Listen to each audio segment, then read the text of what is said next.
Serious role വിട്ട് നടൻ മുരളി ആദ്യമായി കോമഡി കൈകാര്യം ചെയ്ത ഒരു ചിത്രമായിരുന്നു ലോഹിതദാസിന്റെ തിരക്കഥയിൽ എം.എ. വേണു സംവിധാനം ചെയ്ത ചകോരം.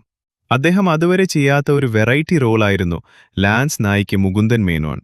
പക്ഷെ അദ്ദേഹത്തെ സീരിയസ് റോളുകളിൽ മാത്രം കണ്ടുവന്നതുകൊണ്ടാണോ എന്നറിയില്ല, ഈ റോൾ മുരളിക്ക് അത്ര ചേരുന്നതായി തോന്നിയില്ല. പല സീനുകളും കാണുമ്പോൾ അദ്ദേഹത്തിനു പകരം മമ്മൂട്ടി ഈ റോൾ ചെയ്തിരുന്നെങ്കിൽ കുറേക്കൂടെ മികച്ചതായനെ എന്ന് തോന്നിയിട്ടുണ്ട്. പിന്നെ ആ കഥാപാത്രം താൻ പറയുന്നതിന്റെ ബാക്കി സംഭാഷണം മറ്റു കഥാപാത്രങ്ങളെക്കൊണ്ട് പറയിപ്പിക്കുന്നത് രസകരമായി തോന്നിയിരുന്നു.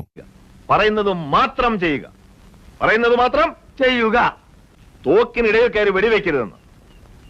ഇടയിൽ കയറി വെടിവെക്കരുത്. ആ മൂക്കിയാൻ അരി, മൂക്കിയാൻ അരിയും. ലാൻസ് നായിക് മുകുന്ദൻ മേനോൻ എന്ന് പറഞ്ഞാൽ അച്ചടക്കത്തിന്റെ പര്യായമാണ്. അച്ചടക്കത്തിന്റെ ഒലക്ക. ലോഹിതദാസിന് പ്രേക്ഷകരെ ക്ലൈമാക്സിൽ വിഷമിപ്പിക്കണം എന്ന് നിർബന്ധമുള്ളതുകൊണ്ടാണെന്ന് തോന്നുന്നു. ഒരു ആവശ്യവുമില്ലാത്ത ദുരന്ത ക്ലൈമാക്സ് ആണ് ഈ പടത്തിലുമുള്ളത്.